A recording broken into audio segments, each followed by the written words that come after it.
Les decía que decidí esta selección de 40º año a Pacheminterris pues para darle cabida a otros temas después. Y pues mucho de lo que encontramos en estos documentos posteriormente aparecen en documentos posteriores. Como ustedes saben, 40º año es un comentario del Papa Pío XI a 40 años de la publicación de Rerum Novarum, y Pacheminterris, si bien ya es del 63, la sigo contando como magisterio preconciliar, porque si bien ya se había convocado a la primera sesión del Vaticano II en el 62, pues todavía no estaba publicado los documentos ni las constituciones del Concilio Vaticano II, que van a aparecer con Pablo VI hasta 1965. Entonces esa es la razón por la cual no tenemos digamos, porque tenemos esta selección. Bueno, entonces comenzamos ya con el tema propiamente. El contexto histórico es la polarización de los años 30, que se debe a varias razones.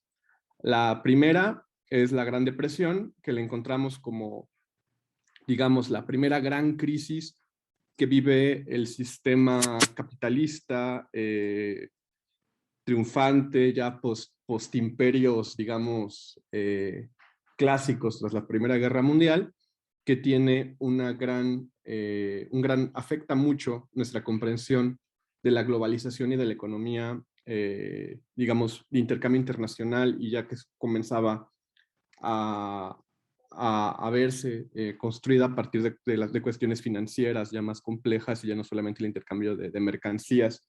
Como ustedes sabrán, esto genera crisis económica severa, hay mucho desempleo, y es un tiempo como de caída del desarrollo material tras los años 20, que sobre todo en Estados Unidos había sido muy fuerte, ¿no?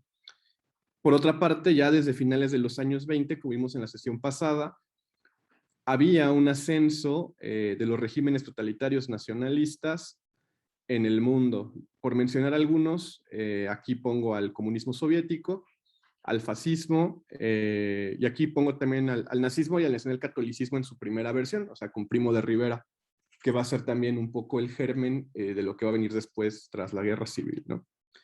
Y lo que tienen en común tanto los comunistas como los fascistas, como los nacionalsocialistas, como el nacionalcatolicismo, aparte de un fuerte nacionalismo, hay una gran respuesta, una gran reacción desde un colectivismo de Estado frente al capitalismo imperialista individualista.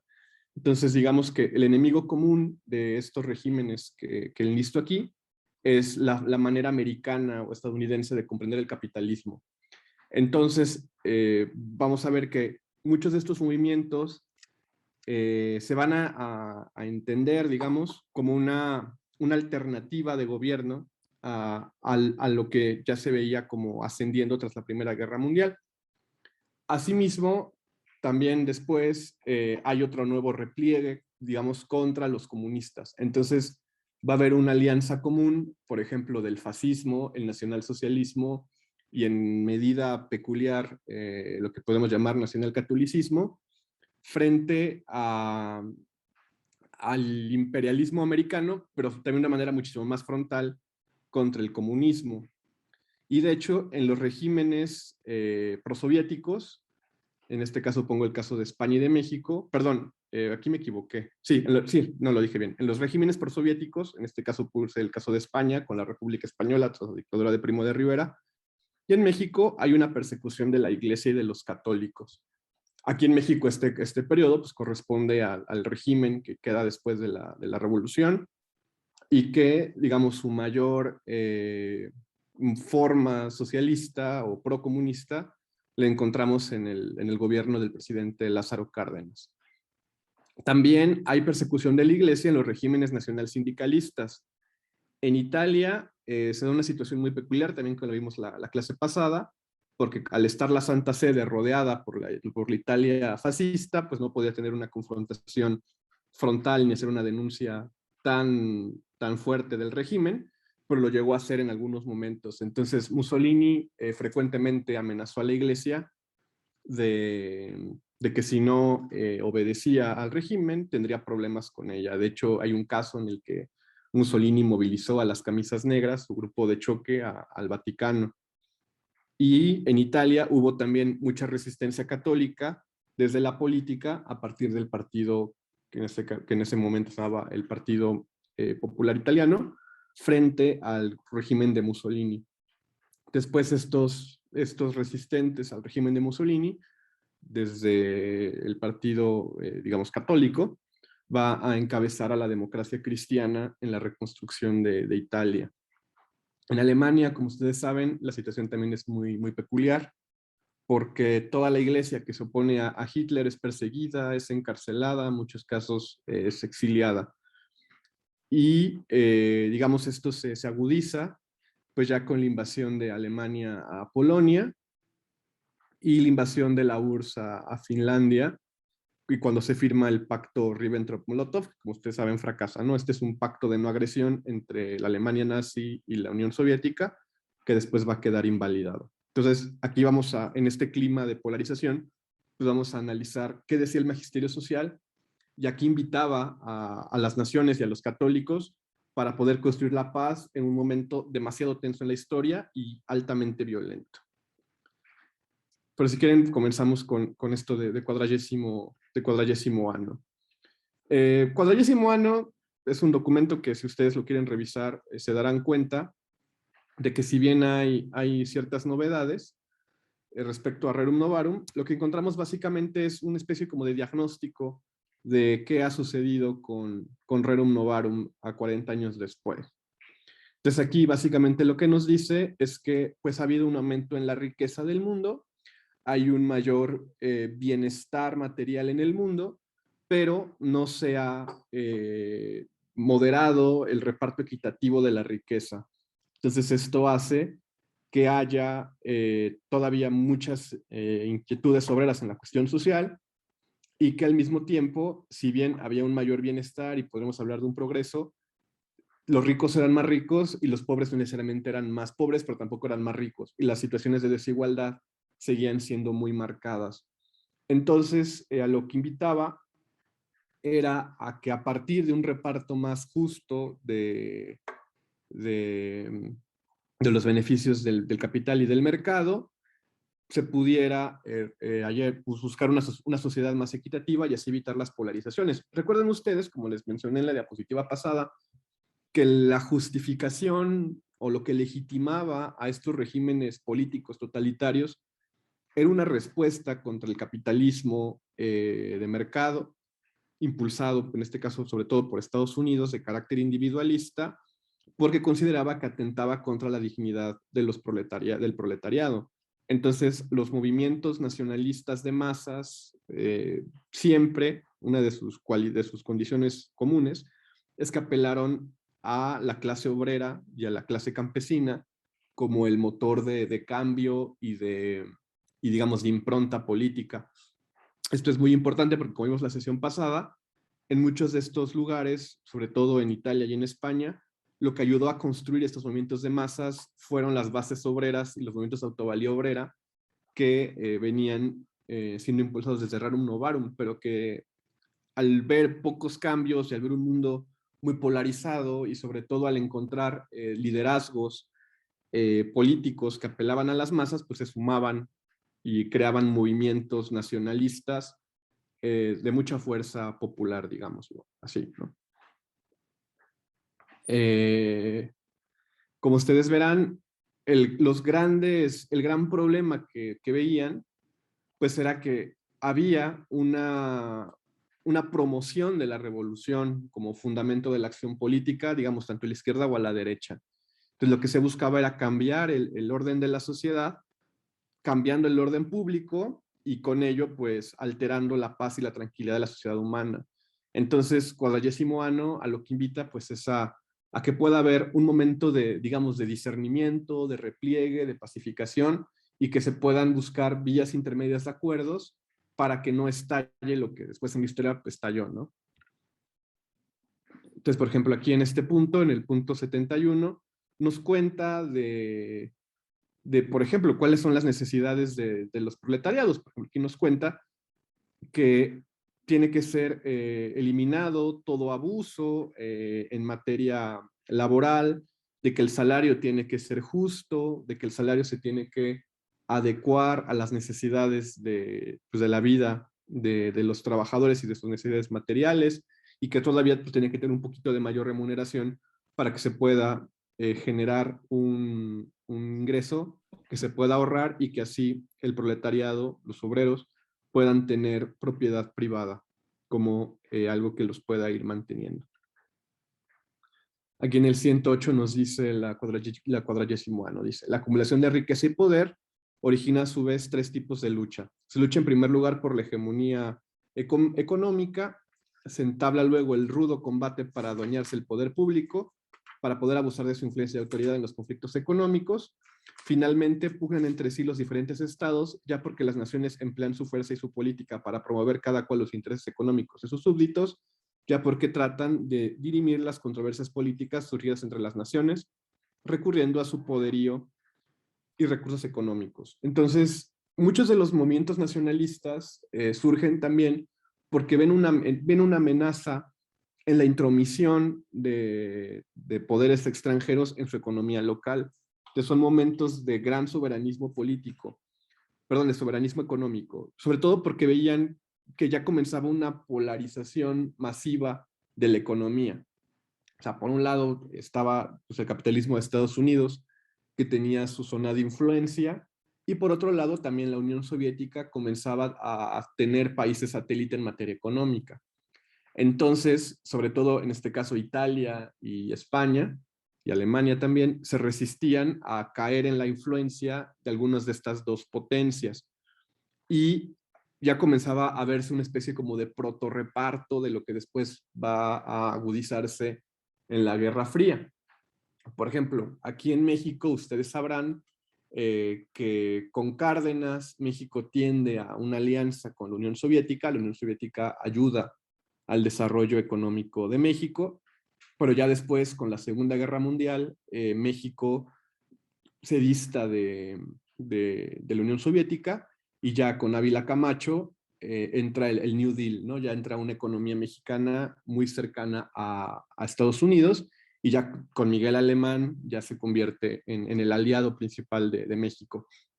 Y este fenómeno se da en muchos lados, ¿no? Por ejemplo, está el caso de Cuba, que en este momento era una especie como de estado títere con el gobierno de Batista de Estados Unidos, que va a ser el fundamento posterior con un movimiento nacionalista con tintes comunistas, que es el régimen de los Castro, que a la fecha sigue gobernando en Cuba. Y el segundo punto, que aquí lo hablas, es la hegemonía económica.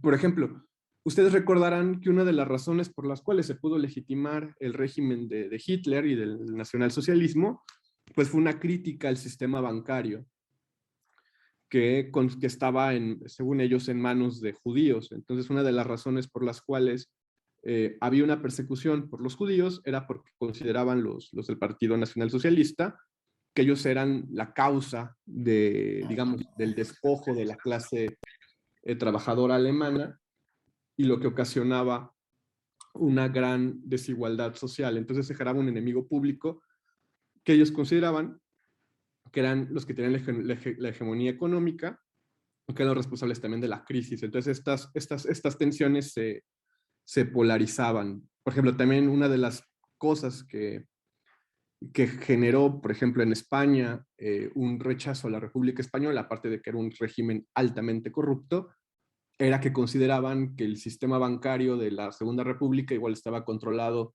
por judíos y por masones y que eran como especies de cofradías que se encargaban de mantener en la miseria al pueblo.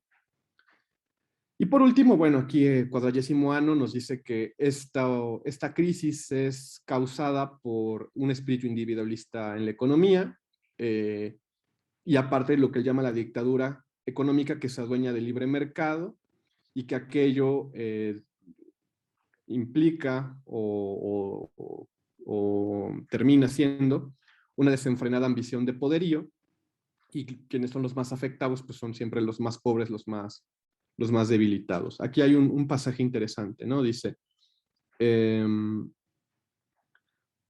por lo que atañe a las naciones en sus relaciones mutuas de una misma fuente, emanan dos ríos diversos. Por un lado, el nacionalismo o también el imperialismo económico. Del otro, el no menos funesto y execrable internacionalismo o imperialismo internacional del dinero, para el cual, donde el bien, allí la patria. Entonces, digamos, esos son los dos grandes polos, ¿no? Por un lado tenemos el nacionalismo y el imperialismo económico, que es el modelo que va a buscar, por ejemplo, la Alemania nazi e Italia a su forma muy peculiar. Y por otro lado tenemos el internacionalismo o el imperialismo, que va a ser el modelo de Estados Unidos y de la Gran Bretaña, del Imperio Británico, que ya era Reino Unido también.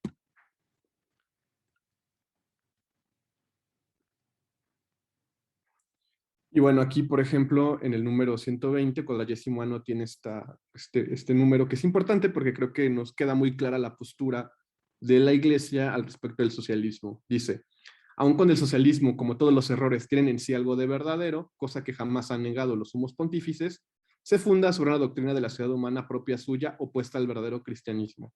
Socialismo religioso, socialismo cristiano, implican términos contradictorios. Nadie puede ser a la vez un buen católico y un verdadero socialista. O sea, de nuevo, lo que está en Rerum Novarum, ¿no? Se reconoce que hay verdades en el socialismo, se reconoce que hasta cierto punto son legítimas las razones por las cuales ellos consideran su lucha, pero parten de una visión distorsionada de la realidad y del hombre. Entonces, por ello, tiene que ser censurada esta ideología. Y nos dice que es lamentable que algunos católicos, considerándose católicos, puedan sumarse a las luchas de estas ideologías porque pervierten el mensaje cristiano y también falsean el testimonio evangélico de la iglesia. Bueno, aquí también les puse una diapositiva sobre cuál fue la postura de la Santa Sede frente a la Guerra Civil Española, que creo que es una buena manera como de introducirnos a cuál fue el papel de la Iglesia durante la Segunda Guerra Mundial. Como ustedes saben, hay muchas lecturas históricas que consideran que el borrador o la versión de prueba, digamos, de la Segunda Guerra Mundial fue lo que pasó en la Guerra Civil Española, porque las causas de la Guerra Civil se parecen mucho a lo que posteriormente pasó en toda Europa. ¿Qué pasa en la Guerra Civil? Es muy complejo el proceso, pero digamos que lo que sucede es que hay una república democrática en un país que no tiene tradición republicana realmente, es una república muy joven, y hay mucho caos interno, ¿no? Además de que sobre todo el Partido Comunista comienza a tener mucha influencia en la sociedad española, mayormente católica. Y si bien no todo el gobierno republicano es comunista, hay un sector muy radicalizado que comienza a hacer expropiaciones, que comienza a poner políticas de persecución religiosa contra los católicos.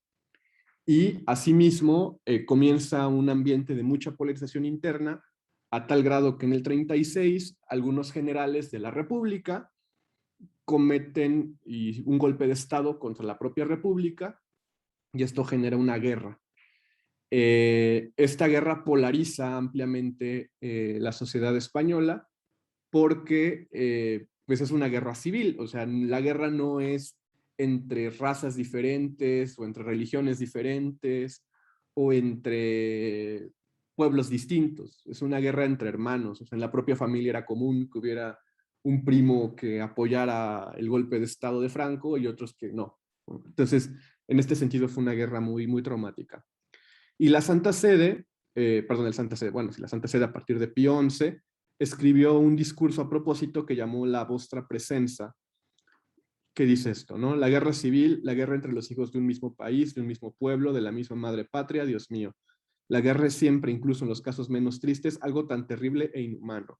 El hombre que busca al hombre para matarlo, para matar a tantos, para dañarlo a él y sus pertenencias con medios cada vez más poderosos y mortíferos. ¿Sobre cuándo la guerra es entre hermanos? Piensa, hijo, que la sangre de un solo hombre derramada por la mano de su hermano es demasiado para todos los siglos y para toda la tierra. ¿Qué decir ante las masacres fraternales que todavía se enuncian continuamente?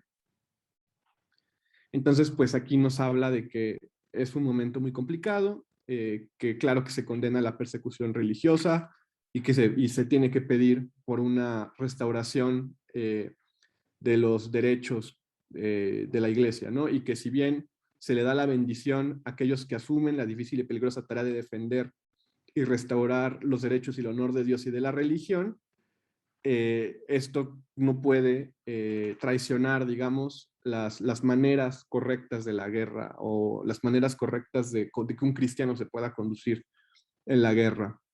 Dice, una tarea difícil y peligrosa, decíamos, también porque con demasiada facilidad el compromiso y la dificultad de la defensa la hacen excesiva y no plenamente justificable, así como no menos fácilmente las intenciones injustas y los intereses egoístas o partidistas se apoderan de nublar y de alterar toda la moralidad de la acción y de las responsabilidades. Nuestro corazón paterno no puede olvidar, de hecho, recuerda más que nunca en este momento y con los sentidos del más sincero agradecimiento paternal a todos aquellos que, con pureza de intenciones y con sinceras intenciones, han intentado intervenir en nombre de la humanidad. Entonces aquí el Papa hace una distinción muy importante, ¿no? O sea, dice, yo le doy mi bendición y apoyo a aquellos que ante este momento terrible de persecución de la Iglesia asumen la difícil tarea de restaurar los derechos y el honor de Dios y de la religión, pero sin instrumentalizar la fe y sin vulnerar la dignidad de los demás y sin teniendo una doble intención. Por eso habla de que les agradece a aquellos que tienen pureza de intenciones y que son sinceros al respecto y que realmente aquello que emprenden no lo hacen con un fin que no sea el fin del evangelio.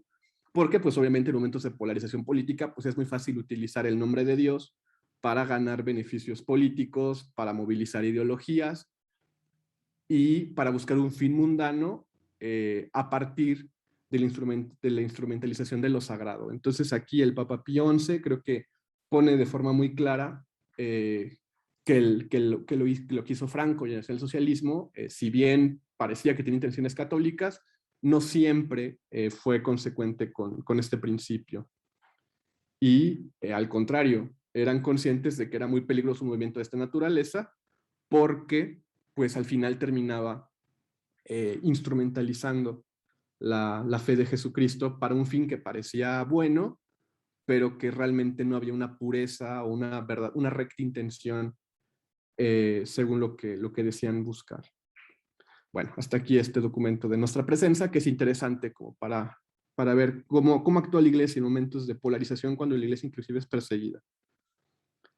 La Segunda Guerra Mundial es un gran desafío para la doctrina social y el pensamiento social cristiano por varias razones. Primero, porque la Santa Sede, al estar rodeada por la Italia fascista, se declaró neutral durante el conflicto. O sea, por la situación geopolítica de la Santa Sede, era muy peligroso que la Iglesia tomara una postura más frontal y que no tuviera como un papel conciliador más activo porque había un peligro inmenso. Sin embargo, en el 37, Pío XI condenó al régimen nazi en la encíclica Mit brennender Sorge, con viva preocupación, que está dirigida a la iglesia alemana. Vamos ahorita a ver algunos fragmentos de este documento. Y en el 39 también condena la invasión de Polonia y exige de nuevo la independencia de Polonia, en la encíclica que se llama Summi Pontificatus. Como ustedes saben, pues Polonia es un país de tradición católica y de mayoría católica. Entonces la iglesia se solidarizó con los polacos que habían perdido su país con la invasión de Hitler en el 39 y también veían con preocupación una posible alianza entre Hitler y la Unión Soviética que derivara en una repartición de Polonia como lo pedía el pacto de no agresión entre Alemania nazi y la Unión Soviética, que después fracasa, pero que Polonia era parte importante de ese plan de manera completamente instrumental. Después en el mensaje del 42, en el mensaje navideño del 42, ya Pío XII, Pío XI muere en el 39, entonces ya Pío XII le toca la conclusión de la Segunda Guerra Mundial, condena el genocidio judío y el asesinato masivo de minorías. Y en el 44, en Mystici Corporis Christi, que esta encíclica es muy importante, yo creo que es de las encíclicas de eclesiología más importantes del magisterio de la Iglesia, que de hecho es la base de muchas de las definiciones eclesiológicas del Vaticano II, condena el asesinato de minorías y de personas con discapacidad también por el régimen soviético, perdón, el régimen nazi. ¿Qué más decir de esto? Bueno, como ustedes saben, hay mucha polémica sobre la actuación de Pío XII de la Segunda Guerra Mundial. Es muy famosa, por ejemplo, una carta que Edith Stein, Santa Teresa Benedicta de la Cruz, filósofa muy importante, teóloga muy importante, pero también judía conversa al catolicismo y con un gran papel de acción pastoral durante la Segunda Guerra Mundial, le escribe al Papa pidiendo su intervención y su oración y digamos, su participación política por el pueblo judío perseguido en los lugares que estaban ocupados por el régimen nazi y sus aliados. Esta carta aparentemente no tuvo respuesta, pero hay testimonios de que la Santa Sede fue muy importante para dar, pues digamos, ayudas y cuidar a judíos que estaban huyendo de estos regímenes y que sí hubo un papel más activo del que habitualmente se suele conocer o comentar. De hecho, el Papa Francisco hace un año y medio más o menos abrió todos los archivos al respecto de la participación de la Iglesia en la Segunda Guerra Mundial y sobre todo de la intervención de Pío XII en este conflicto tan complicado. Bueno, entonces está este fragmento de la Mitbrenne der Sorge, que como les dije es el mensaje de Pío XI a la Iglesia alemana. Y lo que él habla básicamente pues es que es muy peligroso que haya un régimen que intente acaparar todos los aspectos de la sociedad y que en esa ambición de controlar todo exija una única manera de vivir bajo su régimen. Entonces, por ejemplo, considera que cuando hay estas intenciones de un régimen totalitario, pues hay un ataque frontal contra la iglesia, pues porque se prohíbe las escuelas confesionales, se suprime la libertad del voto para aquellos que no tienen la misma creencia del Estado o que no participan en una relación de sumisión al Estado autoritario, porque no hay posibilidad de libertad de conciencia. Entonces, esto hace que pues, las personas se vean obligadas a sumarse al régimen pues por obligación, porque no tienen de otra opción, porque corre su vida a peligro.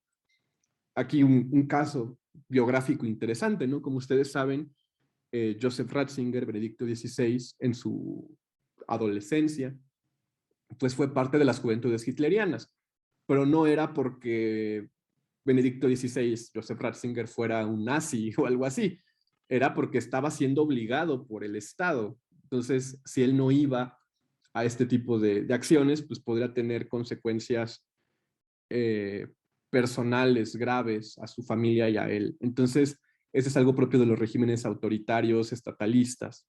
Se pierde la libertad de conciencia y las personas se ven obligadas a ceder al poder del Estado por su propia conservación, ¿no?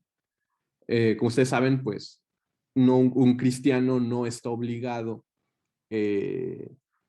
necesariamente al martirio. O sea, se entiende, se comprende cuando uno actúa por obligación y no es pecado. Ustedes saben que una de las cuestiones del pecado pues es que haya libre voluntad.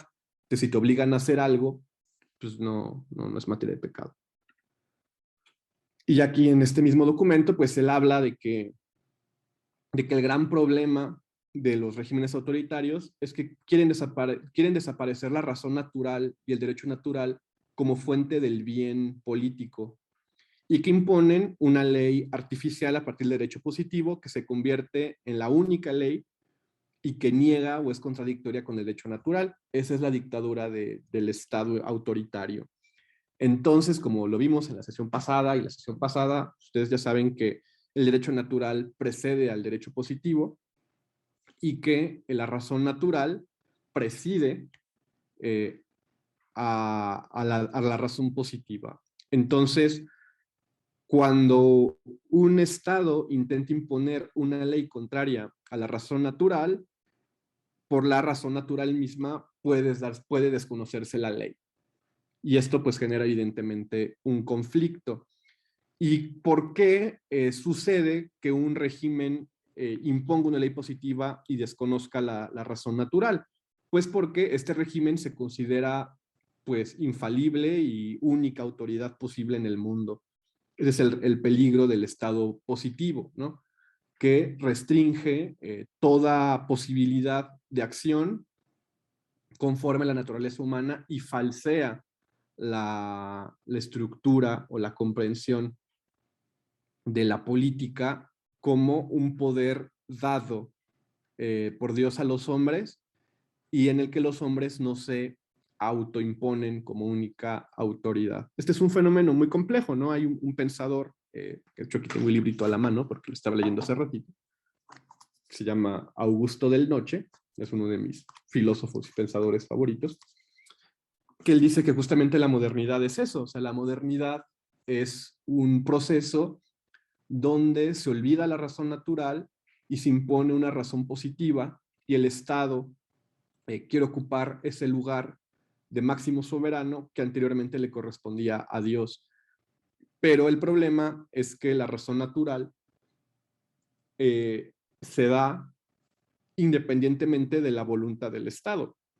Entonces lo que el Estado quiere imponer pues es un estado de ley positiva donde los ciudadanos ya no sean ciudadanos y participen del poder, sino que sean súbditos que solo tengan, que no tengan más ley que la ley que les impone el Estado. Por eso se dan cuenta en estos regímenes totalitarios de estos años, es muy común que también se divinice la figura del jerarca y del Estado. Es eso como una especie de religión secular del Estado y el Estado comienza a tener tintes religiosos divinoides. Entonces el gran soberano, por ejemplo, pensemos en Hitler, en Stalin, comienza ya a tener una sobredimensión a tal grado que se convierten en ejemplos para la vida, ¿no? O sea, no sé si vieron, por ejemplo, Jojo Rabbit, ¿no? O sea, esa película es muy divertida en ese sentido, porque pues, el pobre Jojo está completamente alienado por Hitler, o sea, y él cree que Hitler es algo así como su Jesucristo y que él tiene que imitarlo, inclusive se dan cuenta en la película, se burlan mucho de cómo Hitler de pronto se le aparece a Jojo y le dice qué tiene que hacer, ¿no? Pero pues básicamente, pues sí, esa es una de las cosas particulares de estos regímenes totalitarios, donde se falsea la función de la razón natural sustituida por una razón de Estado. Aquí en este mismo documento dice el Papa Pío XI, el creyente tiene un derecho inalienable a profesar su fe y a practicarla en la forma más conveniente aquella. Las leyes que suprimen o dificultan la profesión y la práctica de esta fe están en oposición con el derecho natural. O sea, la propia razón nos guía para descubrir el derecho a la libertad religiosa. Y aquellos lugares donde se niega la libertad religiosa, a partir de una ley positiva, realmente lo que hace pues es traicionar el orden de la realidad y por lo tanto, pues un creyente no debe de dejar de profesar su fe porque el Estado se lo pida. Y en esos casos, como ustedes saben, pues la posibilidad del martirio está latente y se busca una iglesia peregrina, una iglesia en salida que no va a obedecer, en este caso, pues lo que la ley mande. Bueno, entonces pasa ya, este documento es del 36, muere en el 39 Pío XI y sigue la guerra. En el 44, Pío XII, en su radiomensaje de Navidad de este mismo año del 44, que se llama Benignitas et Humanitas, da otras indicaciones muy importantes y hace una lectura de la guerra.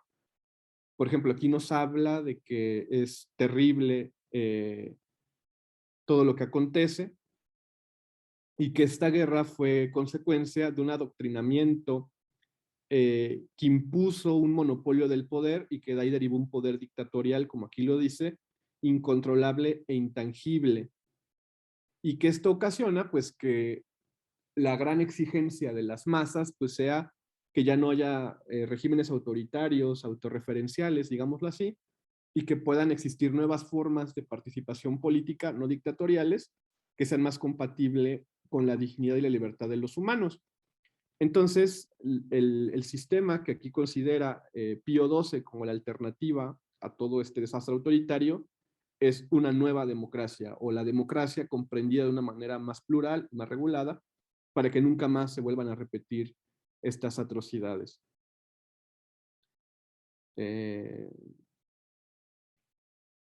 Dice aquí, ¿no? Dice, manifestar su parecer sobre los deberes y los sacrificios que se le imponen, no verse obligado a obedecer sin haber sido oído. He ahí dos derechos del ciudadano que encuentran en la democracia, como le indica su mismo nombre, su expresión. Por la solidez, armonía y buenos frutos de este contacto entre los ciudadanos y el gobierno del Estado, se puede reconocer si una democracia es verdaderamente sana y equilibrada y cuál es su fuerza de vida y de desarrollo. Además, por lo que se refiere a la extensión y naturaleza de los sacrificios pedidos a todos los ciudadanos, en nuestra época, cuando es tan vasta y decisiva la actividad del Estado, la forma democrática de gobierno se presenta a muchos como postulado natural impuesto por la razón misma. Pero cuanto más se reclama más democracia y mejor democracia, tal exigencia no puede tener otra significación que la de poner al ciudadano cada vez en condición de tener una opinión personal propia y de manifestarla y hacerla valer de manera conveniente para el bien común. Entonces, si ya había un llamado, digamos, de grave de comunis, de León XIII, a la democracia cristiana, pues ya aquí con la cuestión de la Segunda Guerra Mundial, se convierte ya en una necesidad de organización política para evitar de nuevo polarizaciones y que haya una mayor participación ciudadana. Entonces, si se dan cuenta, la principal razón por la cual se recomienda la democracia como la forma o la mejor forma de organización y participación política es precisamente porque permite la participación política y la inclusión de los ciudadanos en la política.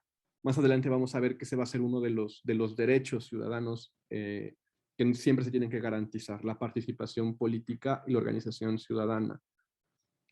Bueno, aquí paréntesis. Este documento es del 44, pero durante los años 30 hay un gran desarrollo intelectual de teóricos al respecto de una organización democrática frente a las polarizaciones y los autoritarismos, y que van a ser muy influyentes en el magisterio posterior de la Iglesia, sobre todo en estos temas, y son dos laicos. El primero es Manuel Munier, con la propuesta del personalismo comunitario, que ya vislumbra pues la posibilidad de una gran guerra y de una gran polarización, porque ve que ya la brecha entre individualismo y colectivismo es crítica. Entonces, él considera que si no hay una recuperación de la persona y de su dignidad misma como criterio y eje principal de la vida pública, eso va a estallar. Y dicho y hecho, pues esto es lo que encontramos después en la Segunda Guerra Mundial y en la Guerra Civil Española.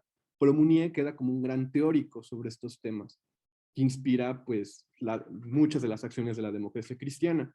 Y el otro, que es quizás el más influyente, es Jacques Maritain, que participa inclusive en la Declaración Universal de los Derechos Humanos y que también pugna por una manera mucho más organizada de una nueva democracia y de nuevos mecanismos de participación social a partir de lo que él llama las sociedades intermedias. Esto lo encontramos en una obra muy importante que se llama El Humanismo Integral, que es una obra muy influyente, sobre todo en la manera humanista de comprender la política, y que ha sido uno de los ejes ideológicos principales de lo que podríamos llamar democracia cristiana. Entonces, ¿Cómo dices que se llama, perdón? Humanismo Integral de Gracias. Jacques Maritain. Es una obra infaltable, yo creo, en cualquier persona interesada por estos temas. Un dato curioso es que Maritain en francés escribe esta obra y la edición italiana la tradujo y la comentó un sacerdote que después llegó a ser papa. Fue Montini, que lo conocemos mejor como Pablo VI. Entonces, bueno, Pablo VI, San Pablo VI, es muy importante también en este sentido porque él, que fue quien culminó el concilio, estaba muy influido desde su juventud, desde su actividad pastoral, por el pensamiento de Jacques Maritain. Entonces, ya aquí también, en estos mensajes de Pío XII, ya vemos la influencia maritaniana, munieriana, de comprender la democracia como la forma más digamos, acorde a la realidad política que se vivía. Aquí hay una declaración que es muy importante porque es una distinción que está muy influida también por el pensamiento de Mounier y de Maritain sobre la comprensión de pueblo y masa. Dice el documento: pueblo y multitud, amorfa, como se suele decir, masa, son dos conceptos diversos. El pueblo vive y se mueve con vida propia. La masa es por sí misma inerte y no puede recibir movimiento sino de fuera. El pueblo vive de la plenitud de la vida y los hombres que la componen, cada uno de los cuales, en su propio puesto y su manera, es persona consciente de sus propias responsabilidades y de sus convicciones propias. La masa, por el contrario, es por el impulso de fuera, juguete fácil en las manos de un cualquiera que explota sus instintos o impresiones, dispuesta a seguir cada vez una, hoy esta, mañana aquella otra bandera. De la exuberancia de vida de un pueblo verdadero, la vida se difunde abundante y rica en el Estado y en todos sus órganos, infundiendo en ellos con vigor que se renueva incesantemente. La conciencia de la propia responsabilidad, el verdadero sentimiento del bien común. De la fuerza elemental de la masa, hábilmente manejada y usada, puede también servirse el Estado, en las manos ambiciosas de uno solo o de muchos agrupados artificialmente por tendencias egoístas, puede el mismo Estado, con el apoyo de la masa, reducida a no ser más que una simple máquina, imponer su arbitrio a la mejor parte del verdadero pueblo, así el interés común queda gravemente herido y por mucho tiempo, y la herida es muchas veces difícilmente curable. Entonces aquí viene esta distinción importantísima entre masa y pueblo, ¿no? O sea, lo propio de un pueblo es que el pueblo sea vivo, que el pueblo tenga un desarrollo propio por su propia, digamos, vida. Y el pueblo no se puede controlar bajo una sola norma o bajo una sola ley o bajo un solo yugo. El pueblo va evolucionando, va transformándose, tiene diferentes formas de expresión política. El problema es cuando el pueblo se instrumentaliza y se convierte en masa, o sea que un pueblo se identifica con una sola manera de pensar, se identifica con una sola religión, se identifica con una sola militancia política, y aquellos que no entran en esa masa son enemigos públicos. Esto es lo propio de todo populismo, que puede ser de izquierda, de derecha, y que se puede hacer en nombre de la religión, como pasó en España. Donde aquel que no cabe en esta noción de pueblo bueno es un enemigo y es perseguido. Esto ya lo habían teorizado desde los años 20 filósofos políticos. Quizás el más importante en este tema es Carl Schmitt, un pensador alemán muy importante, que él ya distinguía que la política o lo político, perdón, bueno, lo político de la política, como él decía, es la distinción amigo-enemigo. Entonces él dice que cuando tú haces la distinción amigo-enemigo, no solamente creas una noción de pueblo, que serán los amigos, sino que también creas una noción de enemigo, que es el antipueblo, y que se convierte en el chivo expiatorio de todos los males del pueblo y que es el enemigo a derrotar y a vencer. Que esa pues, es la lógica de los regímenes polarizadores, que te digo, pueden ser de muchas formas, pero ese es un elemento primordial, que falsean la noción de pueblo y la instrumentalizan. Entonces aquí Pío XII nos invita a reconsiderar cómo se organiza el pueblo y cómo no se tiene que instrumentalizar. O sea, el pueblo solo es pueblo en la pluralidad.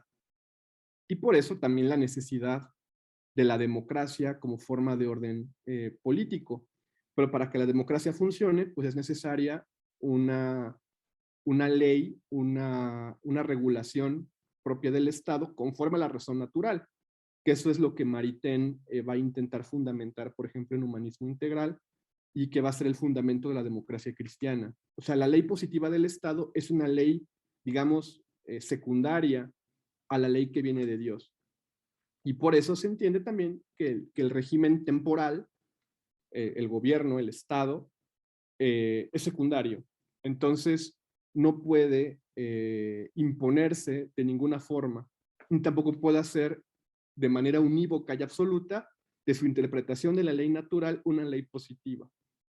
Entonces, por ejemplo, de aquí se deriva la libertad religiosa, o sea, un gobierno demócrata, cristiano, confesional inclusive, no puede perseguir a otras religiones porque sería transgredir el orden natural, y también sería atribuirse condiciones que no le corresponden. Precisamente, si se dan cuenta, el sentido de esta noción de pueblo en relación con la participación política a partir de la democracia, lo que evita es hacer de las personas masa, hacer de las personas un colectivo instrumentalizable para los fines ideológicos que me plazcan. Lo que importa, pues, es que esa persona se pueda ver representada en el Estado y que el Estado, a partir de instituciones sólidas, fundamentadas en la ley positiva, que a su vez ha sido discernida desde una correcta razón natural, permite una mejor participación política.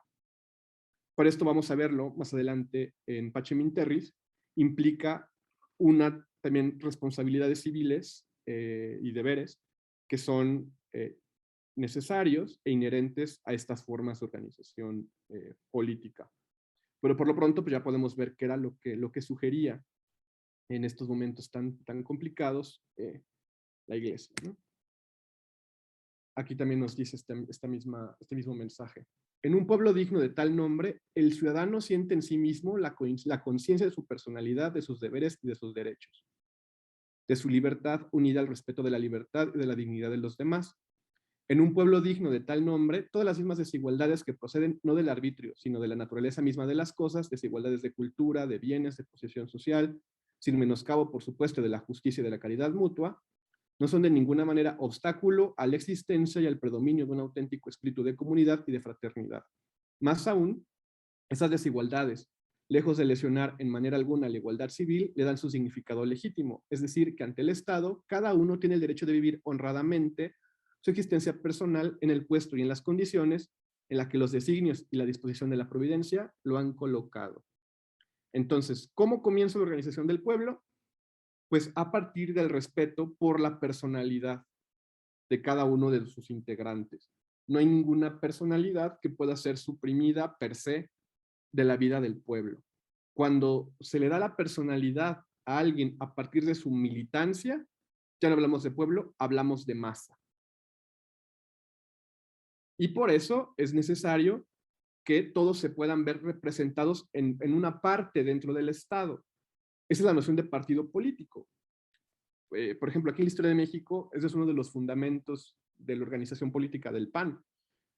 Cuando lo fundan Gómez Morín y sobre todo González Luna, tenían la idea de que un movimiento de acción nacional o de participación de la sociedad organizada tiene siempre que partir de una parte. Es una parte de la sociedad, una parte del pueblo, que quiere llevar a la vida pública ciertos valores o ciertas formas de organización y que por eso es un derecho inalienable la posibilidad de organización política para la participación. El problema es cuando se coopta esto y la política se convierte nada más en un derecho para algunos que previamente han sido validados. Entonces, las bases de la democracia pues tienen que partir necesariamente de la pluralidad, porque de lo contrario pues, sería contradictoria en sí misma. Porque, por ejemplo, un régimen que se diga democrático, pero solamente pueden participar en la organización del Estado, por ejemplo, personas que hayan luchado o participado en la Revolución Mexicana, como era el caso, por ejemplo, de aquí de México tras la Revolución, pues no es un régimen democrático en ese sentido. O que haya restricciones, por ejemplo, si tú eres, no sé, de otra etnia y no tienes derechos políticos, pues tampoco podremos hablar de una representación democrática. Por eso la democracia cristiana acepta la participación de minorías en la vida pública. No necesariamente en la administración del Estado, del poder, como por cuotas, ¿no? Sino que tienen derecho, y de hecho es importante para la vida política, que puedan ser escuchados y que puedan mostrar sus inquietudes y sus necesidades. Nos dice también aquí. Una sana democracia fundada sobre los principios inmutables de la ley natural y de la verdad revelada será resueltamente contraria a aquella corrupción que atribuye a la legislación del Estado un poder sin freno y sin límites, y que hace también del régimen democrático, a pasar de las apariencias contrarias pero vanas, puro y simple sistema de absolutismo, como lo tuvimos en México durante 70 años. El absolutismo de Estado, no hay que confundir este absolutismo con la monarquía absoluta de la que ahora no hablamos, consiste de hecho en el principio erróneo que la autoridad del Estado es ilimitada y que frente a ella, aun cuando da rienda suelta a sus miras despóticas, traspasando los límites del bien y del mal, no cabe apelación alguna a ley superior que obliga moralmente. Entonces, ya quizás esto es así muy complejo, lo que podríamos rescatar de esto es algo muy simple, ¿no? ¿Cuál es el freno del Estado? ¿Cuál es el límite del Estado? La razón natural. La razón natural es lo que nos va a permitir descubrir cuando el Estado transgrede su naturaleza y impone una ley positiva que es injusta. Entonces, por razón natural, podemos desconocer la ley, porque aceptar una ley contra a la razón natural pues, sería irracional.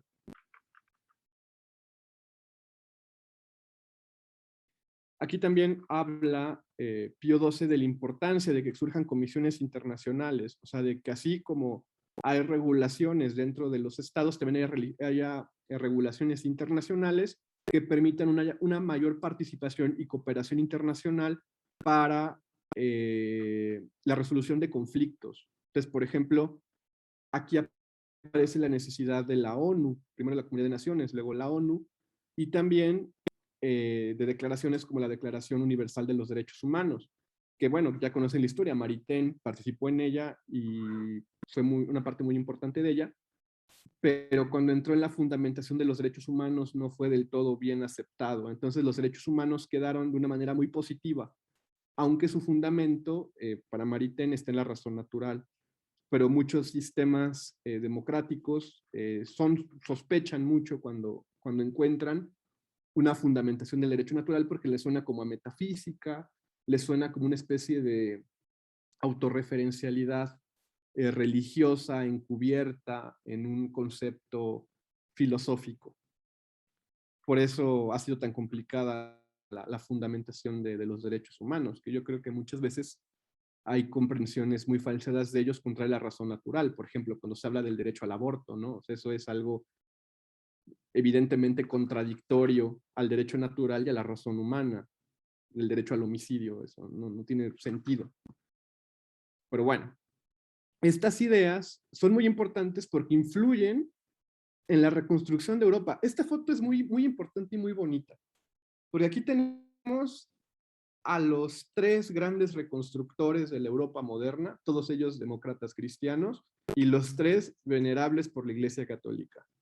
Tenemos a Alcide de Gasperi, a Konrad Adenauer y a Robert Schuman. Ellos son muy importantes. Es una generación política, yo creo,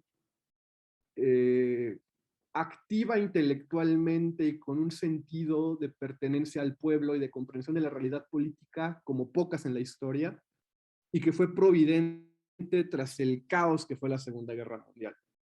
Todos ellos vienen de unas militancias políticas particulares de mucha resistencia. Alcide Gasperi fue hecho prisionero por el régimen de Mussolini, por apelar a formas de mayor participación política, de organización a partir de instituciones democráticas.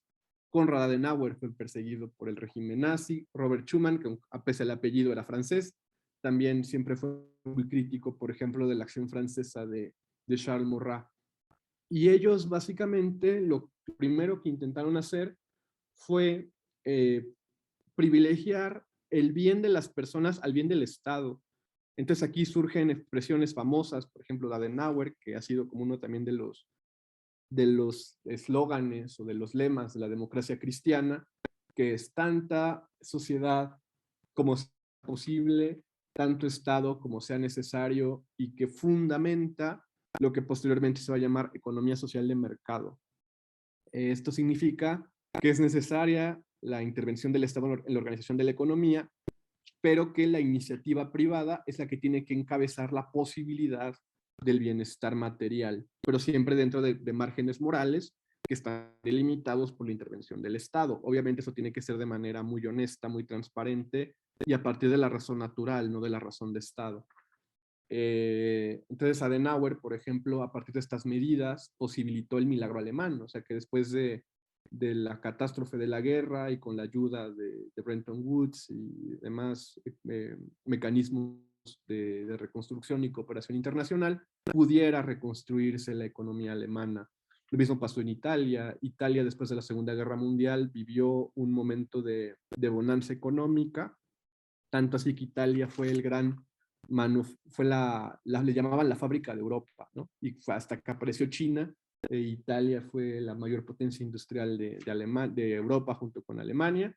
Y pues Robert Schuman en Francia también tiene un papel muy importante, sobre todo en lo que ahora llamamos europeísmo. O sea, el CIE de Gasperi, Adenauer y Schuman creían que la única manera como Europa podría salir adelante tras la Segunda Guerra Mundial y que no pudiera, y que también se evitara otra vez una tragedia como la Segunda Guerra Mundial, era necesaria una mayor unión entre los pueblos y que aceptando las diferencias y las pluralidades, se apelara a las raíces cristianas de Europa como el fundamento de la vida política. Entonces Europa tenía que ser una región que obedeciera a la razón natural y no la razón de Estado, que tiene que ser una región donde se partiera de la comprensión de la dignidad de la persona y ya nunca más se partiera desde la razón de la masa que confunde la noción de pueblo.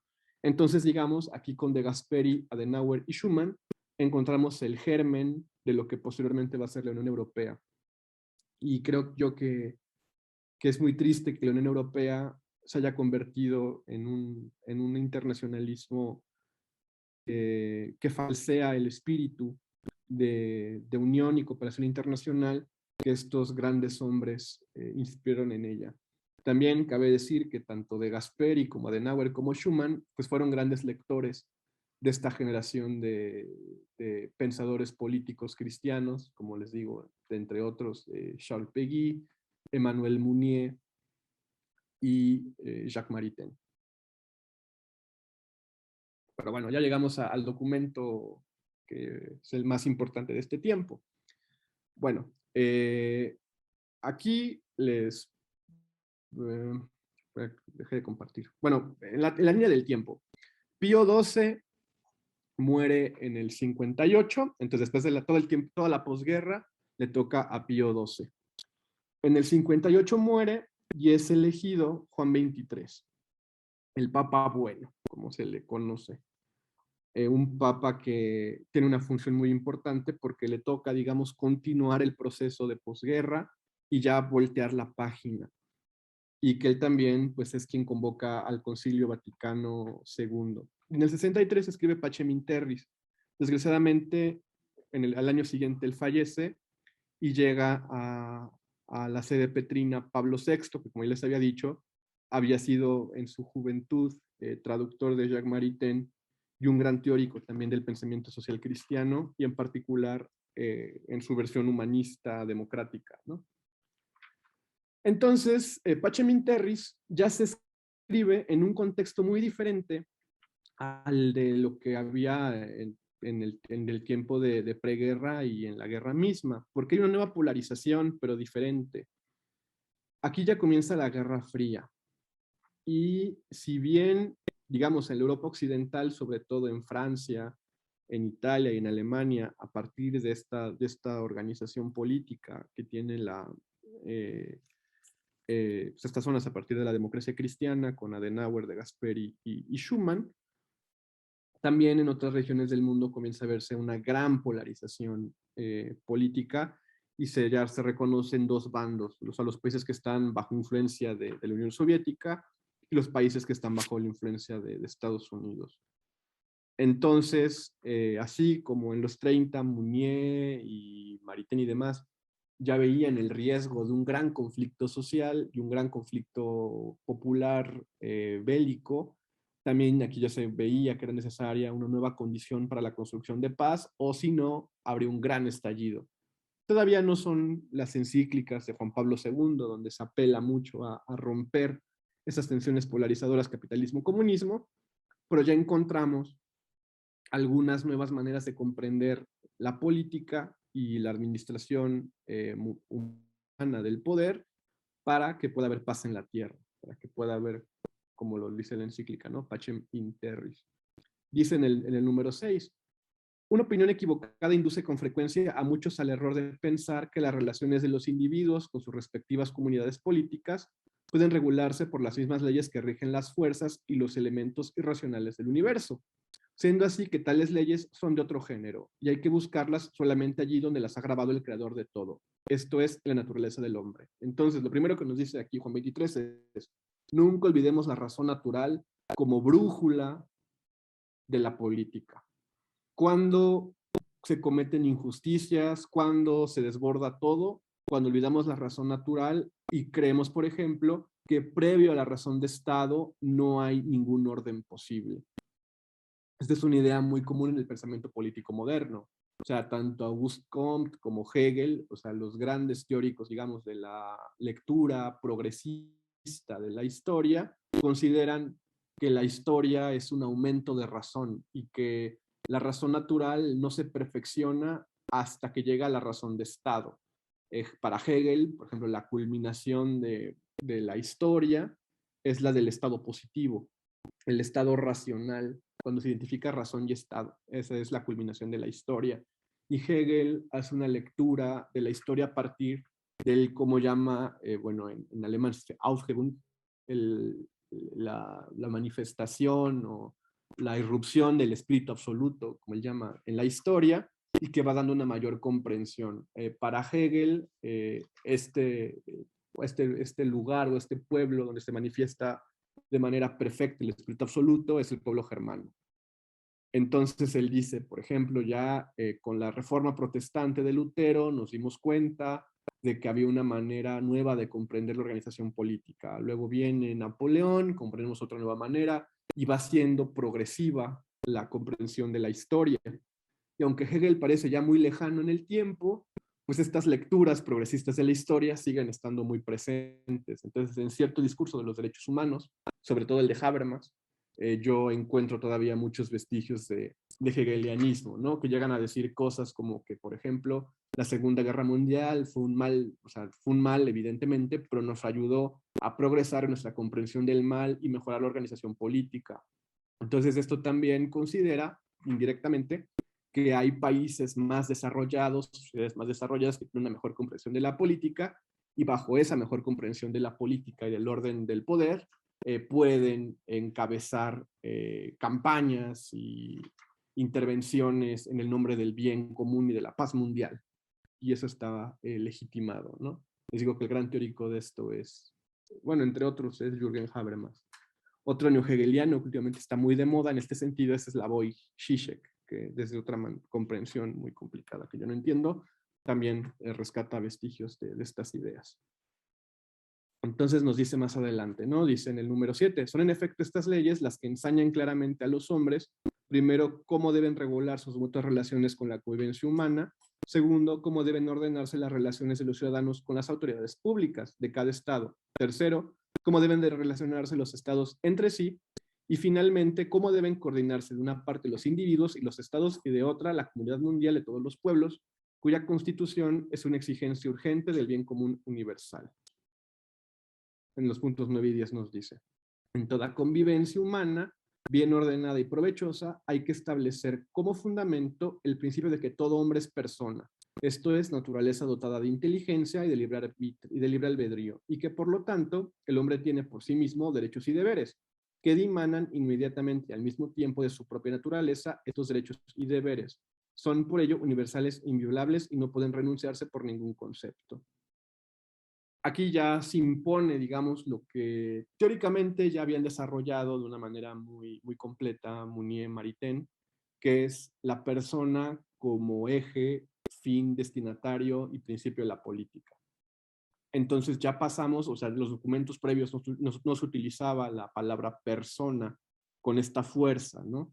Y ya aquí en Pacem in Terris aparece y se reconoce como principio de la política. Ya después esto va a pasar al concilio y desde entonces pues es parte inclusive, así con estos términos, del catecismo de la Iglesia Católica. Si por otra parte consideramos la dignidad de la persona humana a la luz de las verdades reveladas por Dios, hemos de valorar necesariamente en mayor grado aún esta dignidad, ya que los hombres han sido redimidos con la sangre de Jesucristo, hechos hijos y amigos de Dios por la gracia sobrenatural y herederos de la gloria eterna. Aquí, en este documento, en Pacem in Terris, Juan 23, enlista algunos de los derechos del hombre. Pone, derecho a la existencia y a un decoroso nivel de vida, derecho a la buena fama, a la verdad y a la cultura, derecho al culto divino, derecho a la familia, derecho al trabajo, derecho a la propiedad privada, derecho de reunión y asociación, derecho de residencia y emigración. Este es un derecho muy importante que desde entonces está en el magisterio, pero bueno, es interesante, por ejemplo, ahorita que es un tema que aquí en México es de interés nacional, hay regulaciones, ¿no? O sea, él dice que claro que la inmigración es un derecho, pero que tiene que estar regulada y que tiene que haber siempre un mecanismo de cooperación internacional para que no se vulneren los derechos de los migrantes y refugiados. Esto está desde 1963 en el magisterio de la Iglesia. Derecho a intervenir en la vida pública, derecho a la seguridad jurídica. Este derecho de intervenir a la vida pública era lo que les decía, digamos, de por qué la democracia se considera la forma más donde hay mayor bien posible en esta configuración del mundo. Pero junto a estos derechos, pues surgen deberes. Y los deberes se engloban básicamente en estos tres.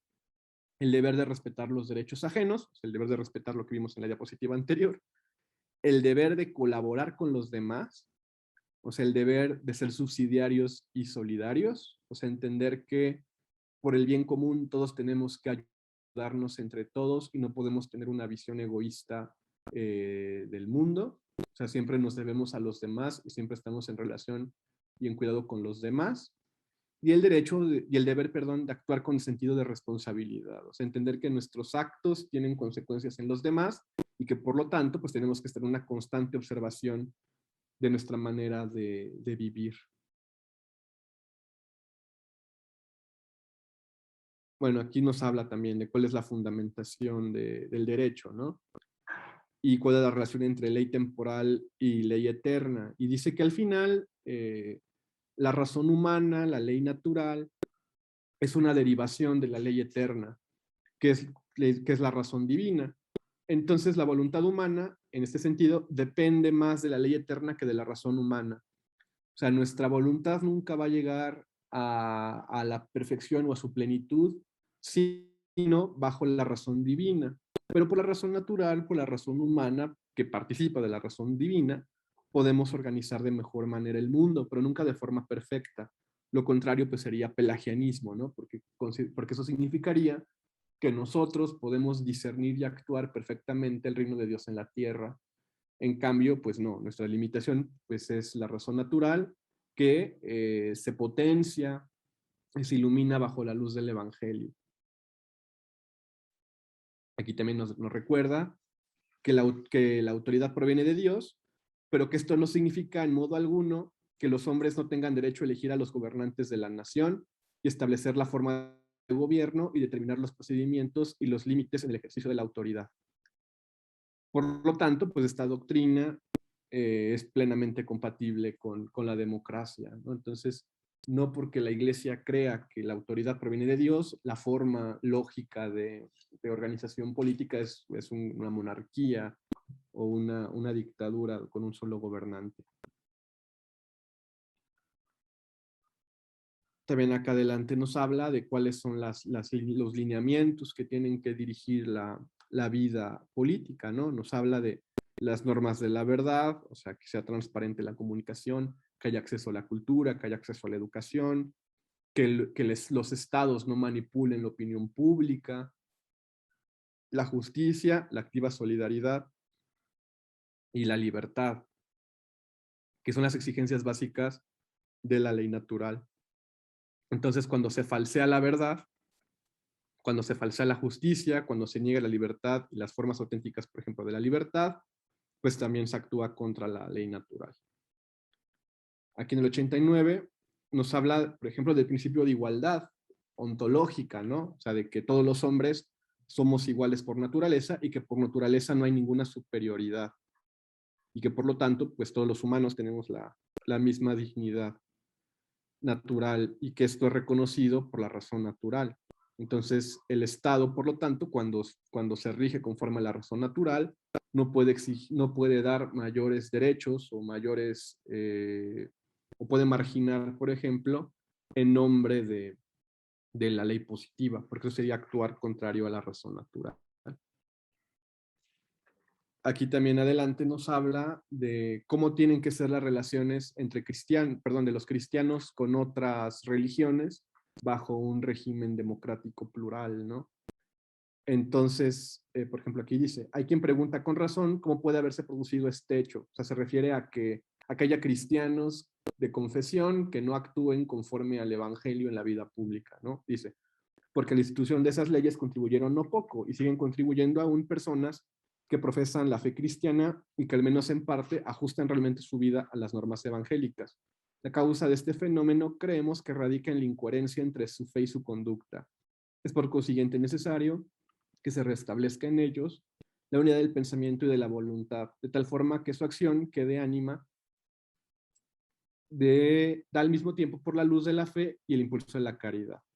La inconsecuencia que demasiadas veces ofrecen los cristianos entre su fe y su conducta, juzgamos que nace también de su insuficiente formación moral en la moral y en la doctrina cristiana.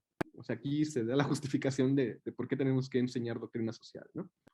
¿Por qué sucede con demasiada frecuencia en muchas partes que los fieles no dedican igual intensidad a la instrucción religiosa y a la instrucción profana? Mientras en esta llegan a alcanzar los grados superiores, en aquella no pasan ordinariamente del grado elemental. Es por tanto del todo indispensable que la formación de la juventud sea integral, continua y pedagógicamente adecuada, para que la cultura religiosa y la formación del sentido moral vayan a la par con el conocimiento científico y con el incesante progreso de la técnica. Es además necesario que los jóvenes se formen para el ejercicio adecuado de sus tareas en el orden profesional. A ver, este pasaje es muy importante, aquí voy a detener la presentación, porque este es el espíritu del Concilio Vaticano II. O sea, ustedes sabrán que el concilio tiene una peculiaridad muy interesante. Pensemos en los concilios pasados, ¿no? Por ejemplo, el concilio de Trento se hizo contra el protestantismo. Los concilios de de la Alta Edad Media, no sé, el concilio de Constantinopla, por ejemplo, fue contra el arrianismo. Pero el Concilio Vaticano II no fue contra ninguna herejía.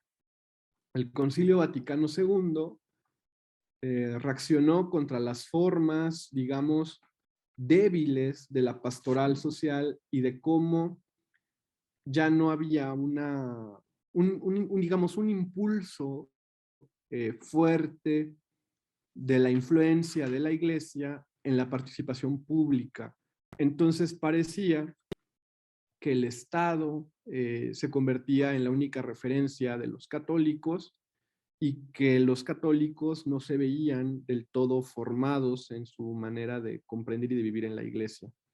Entonces el concilio, una de las cosas en las que pone el acento es en que los católicos tienen que formarse en la moral y en la doctrina y en el magisterio de la iglesia de una manera activa y permanente.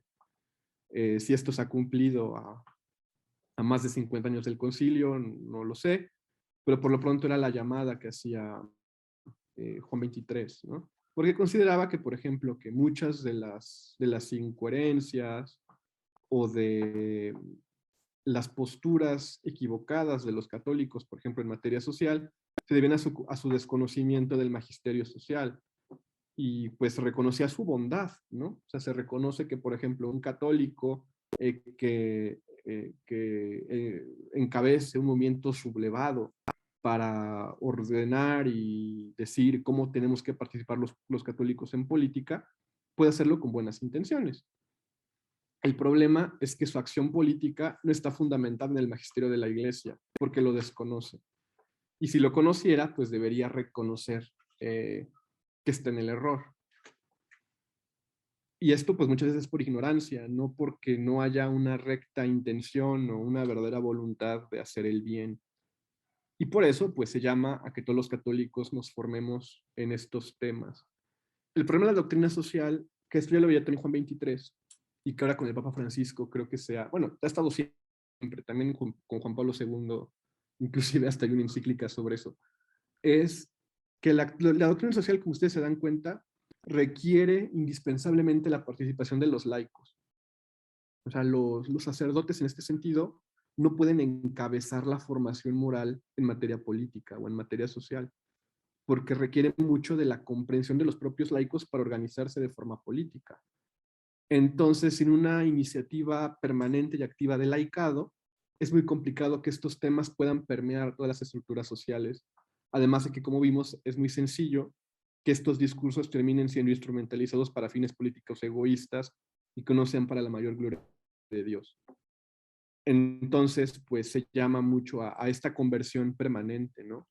Más adelante vamos a ver que al final la participación de los cristianos en política, pues no es más que un reflejo de nuestra vida espiritual y que pretender discernir estos temas complicados sin una vida espiritual rica, sin tener un discernimiento activo de nuestra vida cotidiana a la luz del Evangelio, de nuestra relación con las acciones, pues es vano, ¿no? Entonces, por eso no puede estar, digamos, desconectada la participación de los cristianos en política de su vida espiritual. Por ejemplo, aquí Inés pregunta, ¿no? ¿Y cómo podemos apoyar y servir? ¿Por dónde comenzar? Pues es que esa es quizás la gran pregunta, ¿no? O sea, yo considero que lo importante es comprender la vocación social de cada uno de nosotros, que todos la tenemos y que todos tenemos una trinchera a partir de lo que hacemos, de nuestros dones y demás, donde podemos comenzar a construir y que también tenemos que tomar en cuenta que gran parte de nuestro apostolado, de nuestra vocación misionera, pues surge de ahí, de nuestros dones. Y quizás nos ha faltado como pueblo, como iglesia, comprender que está muy bien la adoración, está muy bien la piedad, está muy bien todos los oficios religiosos, pero que eso no se reduce la vida cristiana a ello. La vida cristiana, sobre todo, encuentra su impulso en nuestras acciones cotidianas y en nuestro deber como cristianos. Ahorita vamos a ver cómo Juan 23 también nos invita a todo aquello, ¿no? Pero solamente uno puede comprender estos temas estando en el mundo, o sea, mirando las heridas de los más vulnerables, de los más necesitados, sufriendo y padeciendo la injusticia del mundo, denunciando legítimamente, por ejemplo, cuando una ley se impone a la razón natural y se transgreden las facultades del Estado, y aquellos que tengan una participación política o una vocación política más activa, pues haciendo política, o sea, es una vocación legítima, pero bien formada. O sea, yo creo que es terrible que los políticos católicos hoy se identifiquen más por su providismo y su militancia a favor de la vida, que ojalá sea sincera y de verdad espero de todo corazón que sea sincera y que no sea una manera para instrumentalizar la fe y lo que llaman voto católico, y que no tengan ni idea de doctrina social. Porque supieran, pero yo me doy cuenta que si tuvieran formación en doctrina social no harían lo que hacen. Entonces yo apelo a que es una ignorancia realmente del magisterio moral de la iglesia y de cómo los católicos tenemos que participar en política. Entonces es preocupante que se llame, por ejemplo, al voto católico a partir de radicalismos. Porque como vimos, o sea, la iglesia aquí ya tiene mucha experiencia. Siempre que se asocia fe a poder y autoridad por la violencia, quienes son los primeros afectados son los católicos. Entonces, sí, o sea, creo que es muy importante en ese sentido estar bien formados, pero como les digo, no es un tema que tengamos que esperar a que los clérigos nos formen. O sea, sí es una actividad de laicado muy importante y que ya hay muchísimo material al respecto. O sea, por ejemplo, yo recomiendo mucho los materiales que tiene YUCAT, este movimiento de evangelización online muy bonito. En materia de doctrina social son muy bonitos, son muy didácticos y que creo que pueden permear mucho en la formación católica, ¿no? O asimismo, o sea, si ustedes tienen vocación de influencers, por ejemplo, que graben TikToks, cosas de YouTube y demás en temas de doctrina social. Y quizás de una manera más discreta, si a lo mejor ninguna de estas son sus vocaciones, no es la política activamente, ni tampoco es la formación, ni el crear contenidos de este tema, pues al menos como laicos en nuestra iglesia familiar, en nuestra casa, darnos cuenta que es un problema mucho más amplio y necesario. O sea, formar a los niños en doctrina social, por ejemplo, desde no condicionarlos a la cultura del consumo, a ser muy conscientes en nuestras maneras de relacionarnos con los demás y a ser conscientes que el pecado es mucho más complejo que lo que pasa en nuestro cuerpo de la cintura para abajo. Entender que hay pecado social y que es un pecado que generalmente omitimos y contra el que pocas veces luchamos y combatimos, ¿no? Entonces, quizás desde ahí comienza, aceptando el pecado social, que hablamos muy poco de él, ¿no?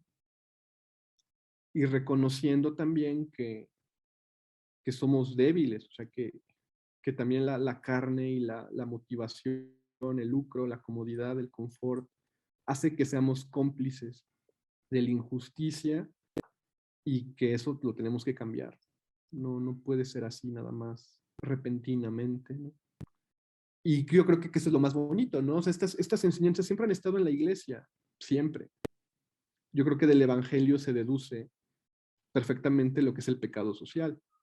El problema quizás estuvo en que no había un magisterio específico al respecto, pero ahora nosotros, cristianos de tiempos confusos, sí lo tenemos, gracias a Dios, y podemos estarnos formando constantemente en aquello, ¿no? Y yo creo que, por ejemplo, sería muy bonito que así como los jóvenes tienen sus pastorales juveniles enfocadas a misiones y acciones muy buenas pues, de caridad, también pudieran tenerlo con un discernimiento basado en la doctrina social de la iglesia, para no verlo como mero asistencialismo, como mero paternalismo, y que pudiéramos tener una comprensión más completa de lo que es la función de los católicos en acciones solidarias y subsidiarias. Pero bueno, aquí tienes que tener líderes y dirigentes de pastoral juvenil con formación en doctrina social, que es necesaria, ¿no? Yo creo que desde ahí puede comenzar todo esto. Y también, otra acción que yo creo que es muy importante, pues es que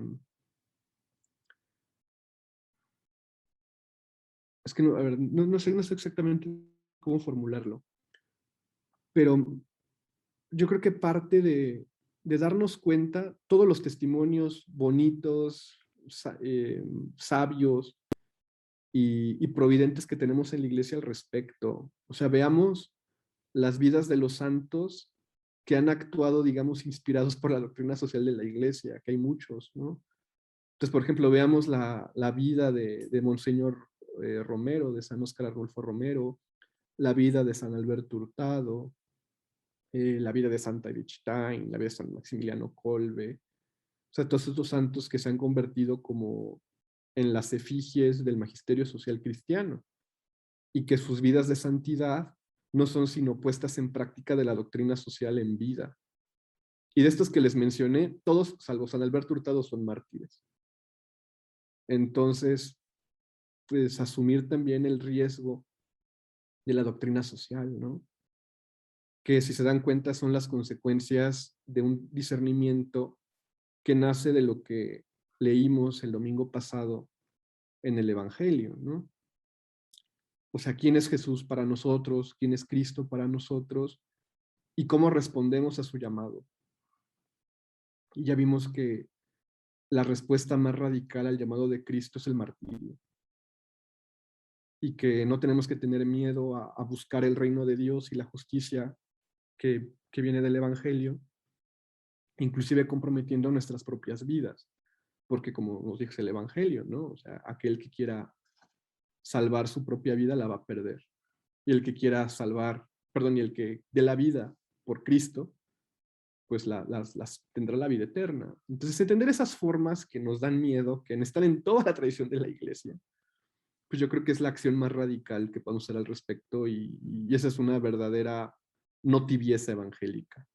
Pero que eso no es posible de verdad, sin una vida espiritual profunda y meditada y sin vivir un evangelio pues sí, de las obras, pero entender que no son obras nuestras, o sea, entenderlo desde nuestra vulnerabilidad, de nuestra conversión permanente, que siempre es un volver a comenzar de nuestra miseria y entender que la gracia es la que nos va a estar siempre dirigiendo en estos temas, porque es nuestro límite.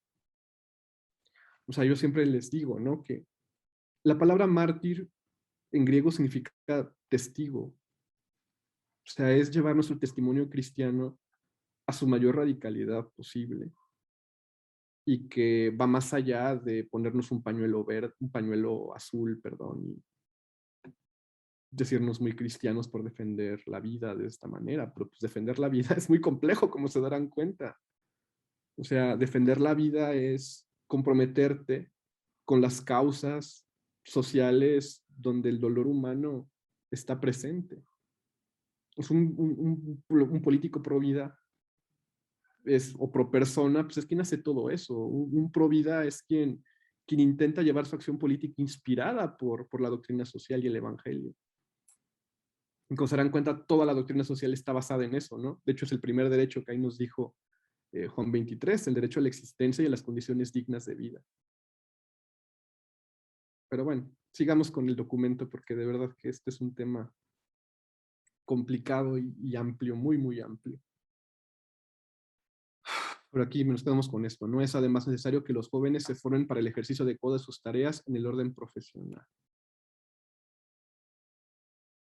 Bueno, aquí les decía, esto es lo que les decía de anterior, que no era la diapositiva anterior, que es cómo los cristianos nos tenemos que relacionar con los no cristianos, ¿no? Dice, importa distinguir siempre entre el error y el hombre que lo profesa, aunque se trate de personas que desconocen por entero la verdad o la conocen solo a medias en el orden religioso o en el orden moral de la moral práctica.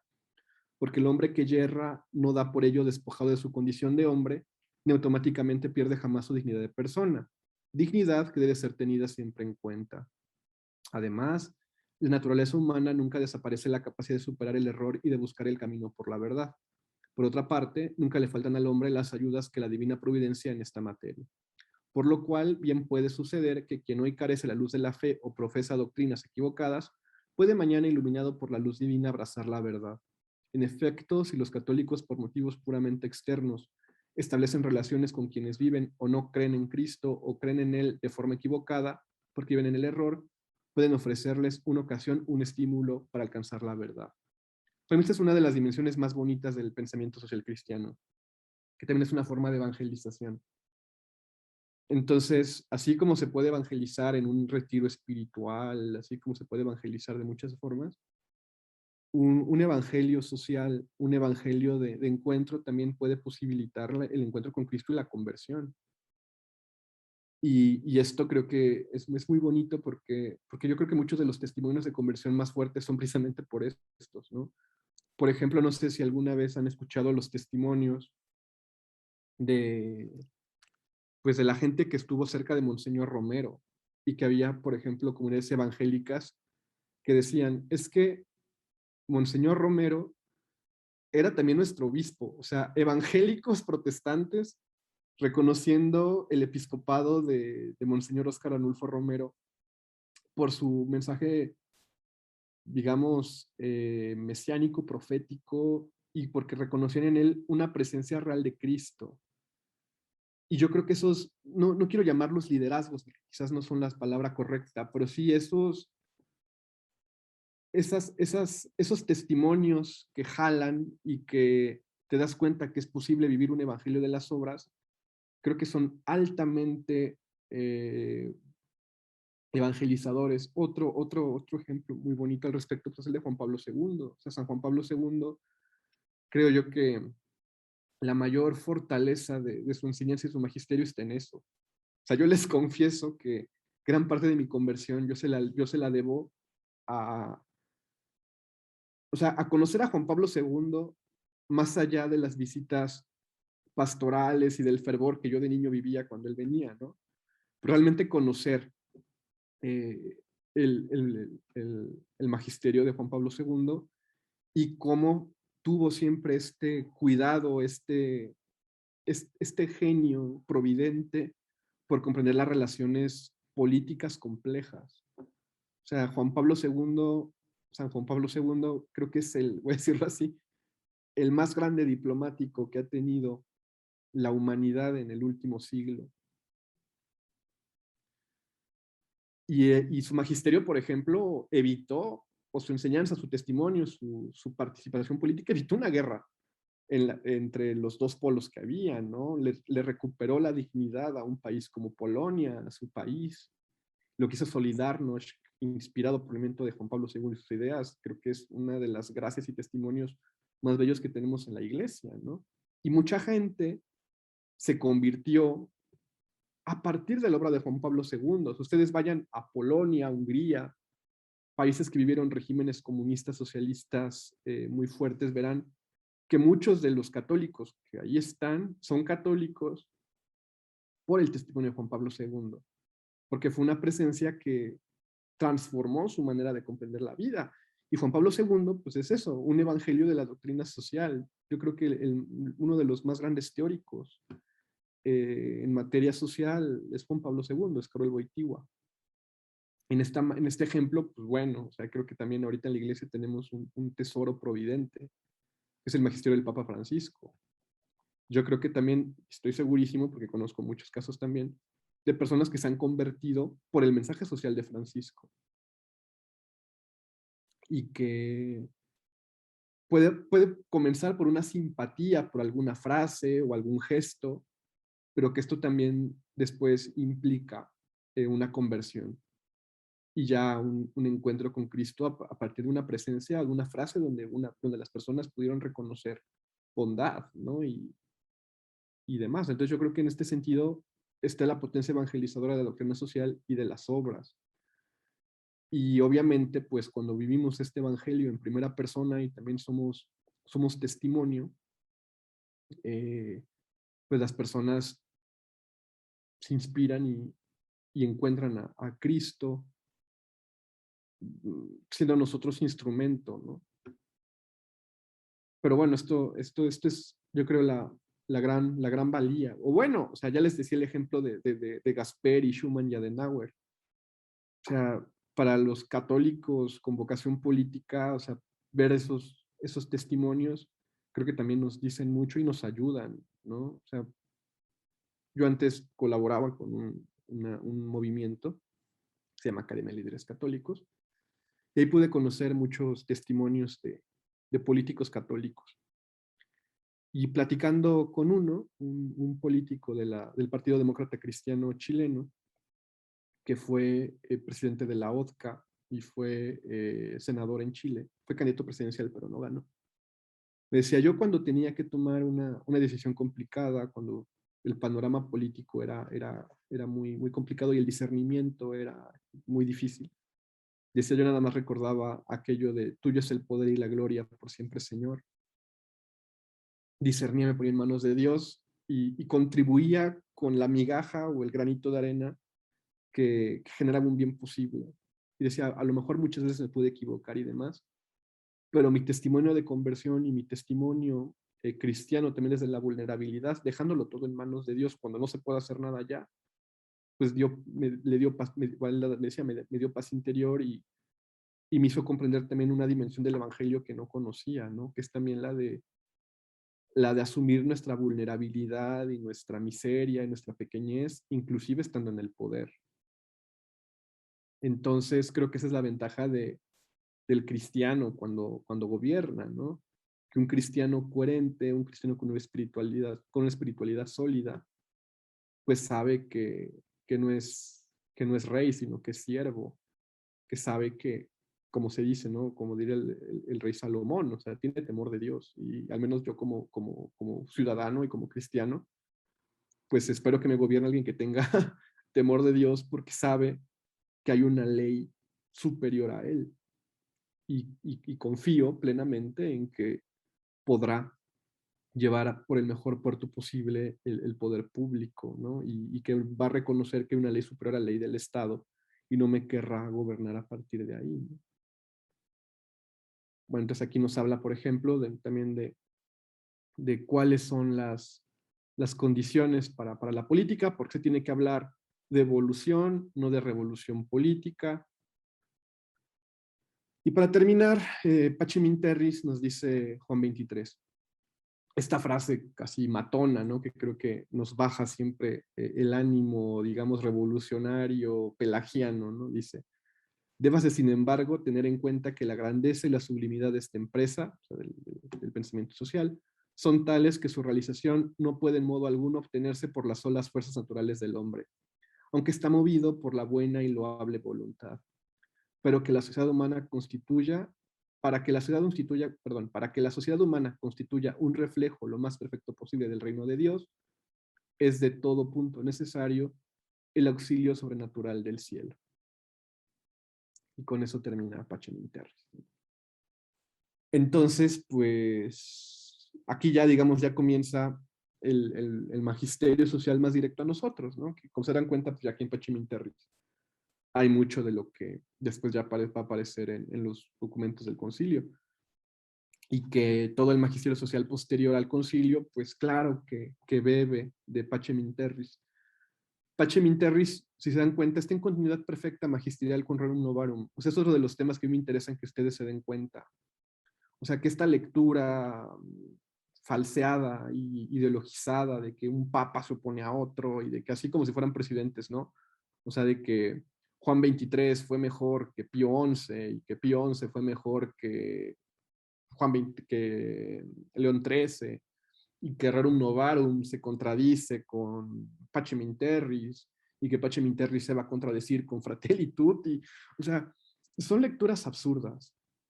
Son verdaderamente lecturas absurdas porque olvidan la primacía de la sede petrina y cómo la iglesia y su misterio, o sea, el cuerpo de Cristo, eh, rebasa por completo nuestra comprensión humana de lo que acontece en ella. Y de hecho, quizás lo bonito es comprender que, pues como aquí nos dice, ¿no? O sea, la providencia y el auxilio del cielo no abandona a la iglesia y el discernimiento de sus laicos, pero que son nuestras acciones también inspiradas por la gracia las que permiten que nuestro mundo se parezca un poquito más al reino de los cielos. Y que por eso tenemos que estar constantemente participando en estos temas sin olvidarnos de nuestra espiritualidad, pues para ya no ser, como se dice en la política, agentes de cambio, ¿no? Sino yo creo que es algo más bonito, agentes de conversión, que es nuestro llamado misionero. O sea, una cosa que se nos olvida, hay un documento que vamos a leer más adelante, que es el documento de la Comisión Teológica Internacional sobre la Sinodalidad, que dice y recuerda algo que se nos olvida, ¿no? O sea, cuando termina la misa, no termina la vida cristiana o la espiritualidad, ¿no? Comienza el llamado misionero. O sea, cuando termina la misa y nos dicen, ¿no? Por ejemplo, en misa dominical, a mí me gusta ir a misa dominical en la noche. Entonces, cuando dicen, bueno, pues ya que el Señor los acompañe en su semana y que tenga una buena semana tal, pues ahí empieza el llamado misionero, ahí empieza, ahora sí, digamos, la parte práctica del Evangelio que tenemos que llevar a nuestras casas, que tenemos que llevar a nuestros trabajos, que tenemos que llevar con nuestros amigos, y que conforme a nuestras vocaciones, pues cada uno verá dónde puede evangelizar mejor, ¿no?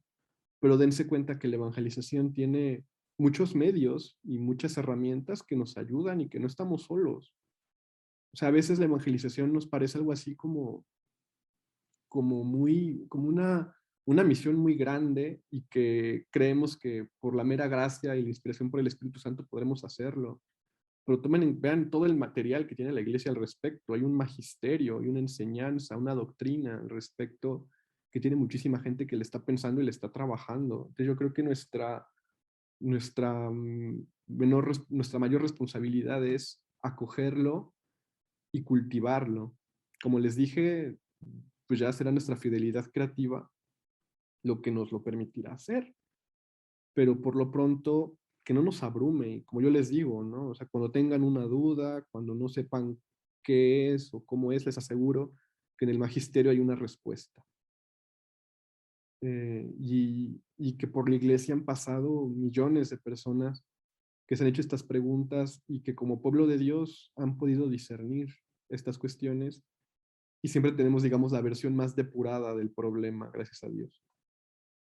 Y también que nuestras reflexiones se convertirán paulatinamente, si Dios quiere, y van conforme a la verdad y la razón natural, en magisterio. O sea, véanlo, por ejemplo, el Concilio Vaticano II, o Pacem in Terris, es impensable sin el pensamiento de laicos. O sea, Jacques Maritain o Emmanuel Mounier eran laicos y que terminaron influyendo desde su reflexión sobre la razón natural y la política en el magisterio pontificio. O sea, los obispos y la gente de la curia, de los dicasterios, eh, pueden pensar y discernir a raíz del trabajo de los laicos. Por eso pues, hay comisiones pontificias y consejos pontificios de un montón de cosas, donde pues están católicos y no católicos pensando estos temas para alimentar la enseñanza de la iglesia y que se mantenga viva la discusión de la iglesia. Por ejemplo, ahora mismo está en Roma eh, la jornada de la Academia Pontificia para la Vida.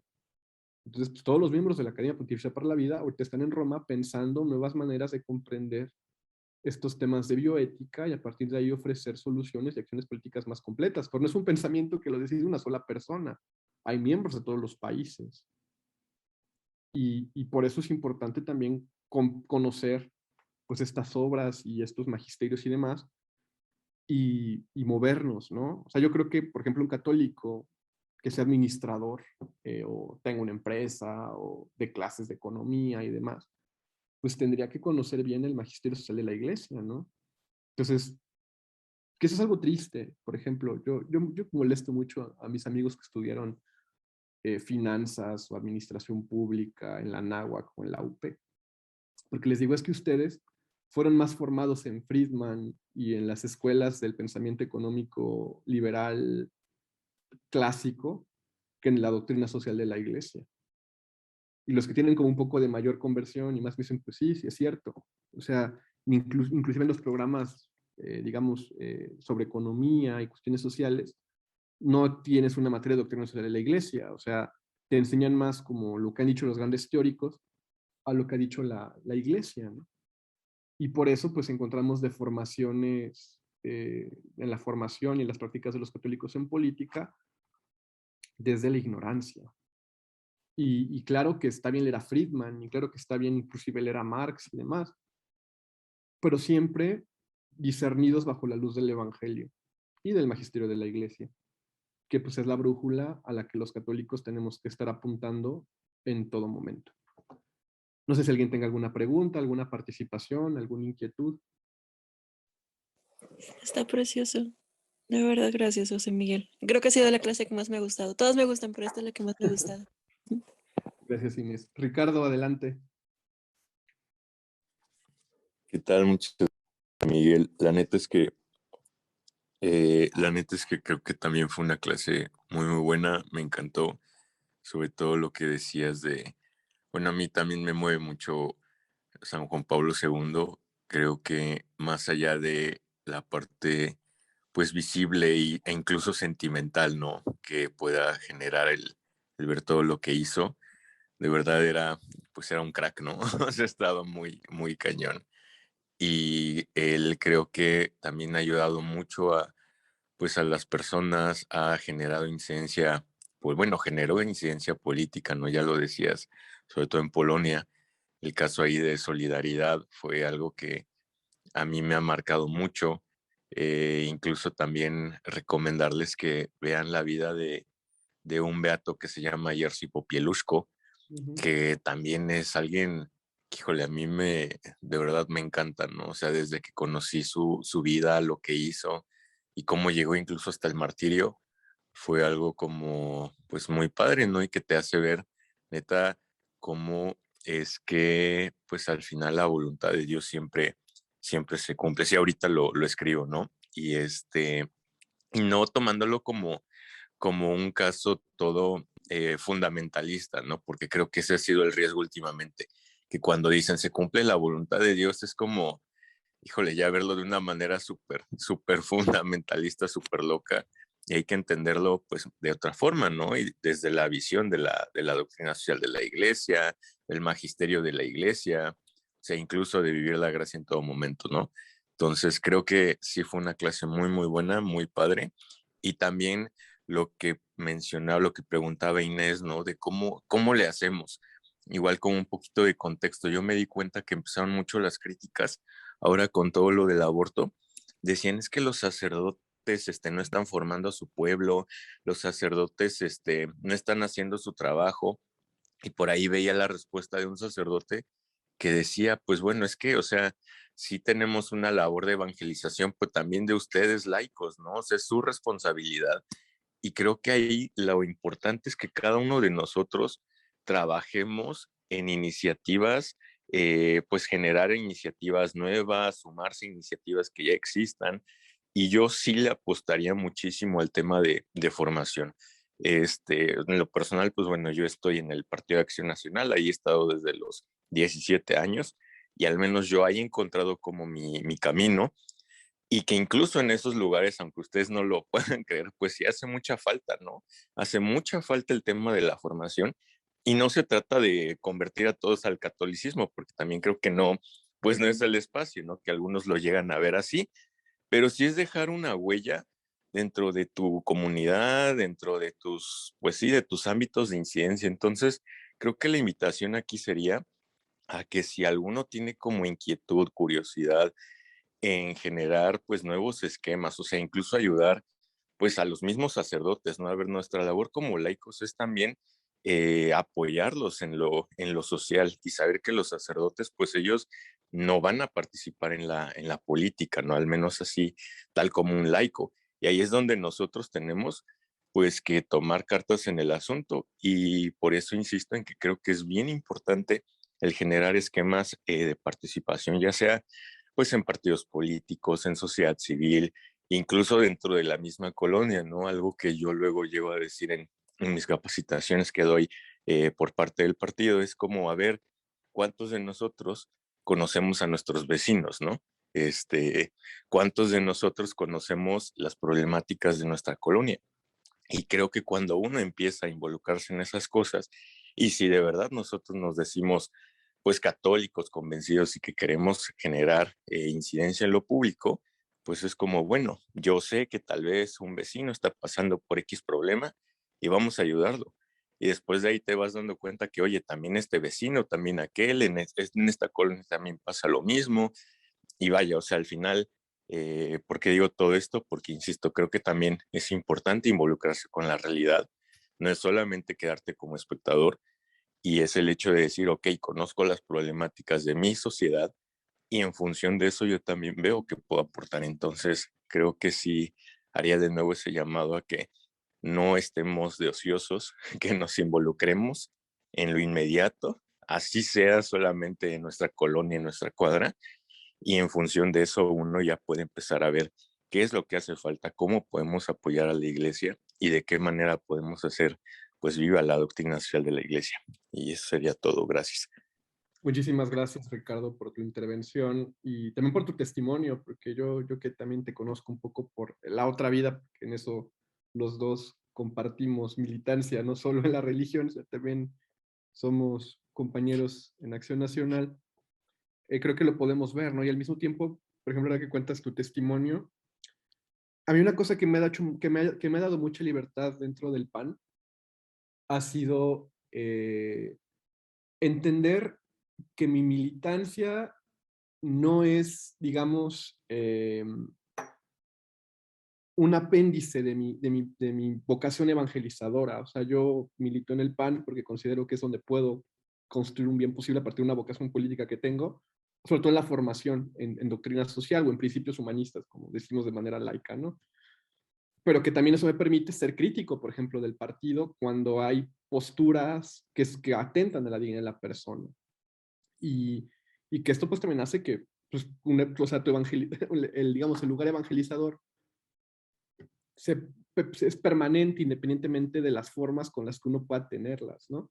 Entonces creo que eso enriquece mucho la vida, o sea, entender que una militancia política es un medio, no un fin, y que el político católico participa en política porque ve la política una forma de no el sentido único de la vocación política, y eso te permite también tender puentes con personas que piensen diferente a ti, pero que tengan vocación por el bien común, porque el bien común es superior entonces al interés del partido de una agenda privada.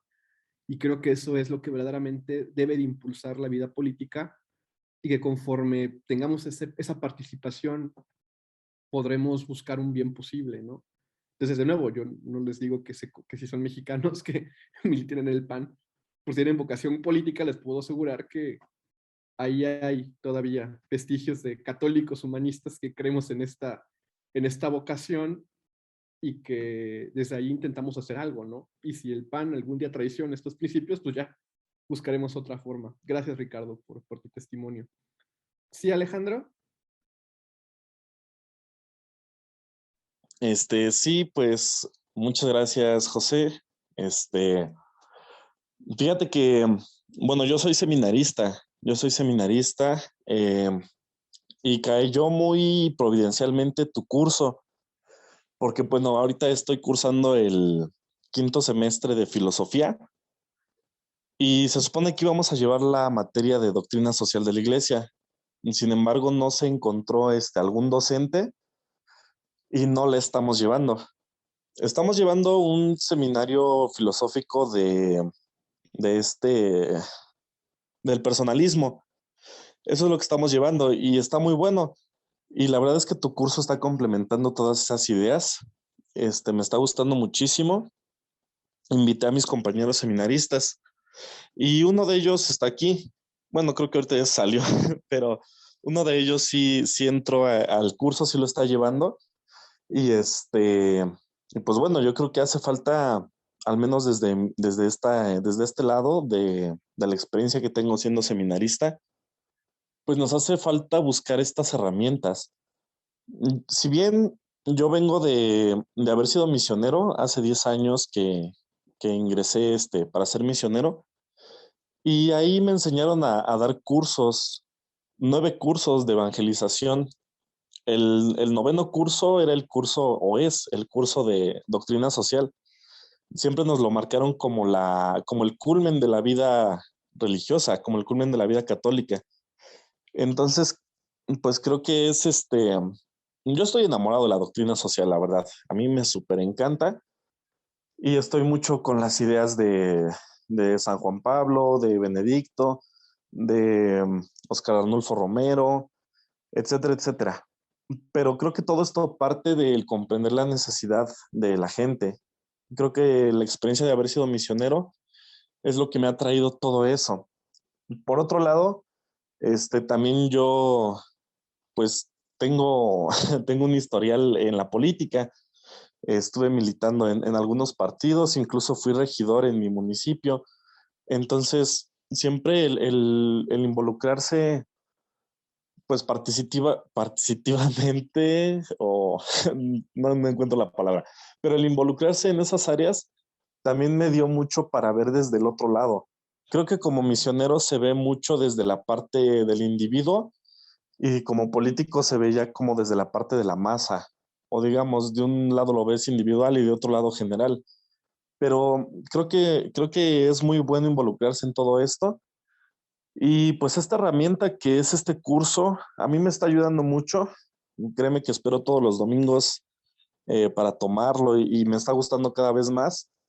Creo que hace falta eso. Y alguna vez alguien me dijo, este, si vas a elegir este camino del sacerdocio, piensa si la religión tiene algo que ofrecer al mundo. Y entonces creo que es tarea de nosotros darnos cuenta de eso. ¿Será que nuestra religión aún tiene algo que dar al mundo? Yo creo que sí, y mucho, y por eso elegí este caminar. Pero creo que es tarea de todos nosotros mostrarle al mundo que pues aquí estamos y que todavía podemos hacer muchos cambios en las condiciones materiales de los contextos históricos de nuestro mundo. Muchas gracias, Alejandro. ¿En qué diócesis estás? Yo soy de Toluca, Ajá. pero estoy en un seminario que es un seminario para vocaciones adultas. Estoy en Texcoco, pertenezco a la diócesis de Texcoco.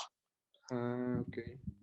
Y tengo un canal de YouTube, si se quieren ir a mi canal, 7 panes y 2 peces. Ajá. Ahí hablo de doctrina social pero sí desde la liturgia, desde el evangelio, más querigmático. Así que si gustan, pues igual y síganme en 7 panes y 2 peces. Ponnos el enlace en el chat para que ahí podamos conectarnos.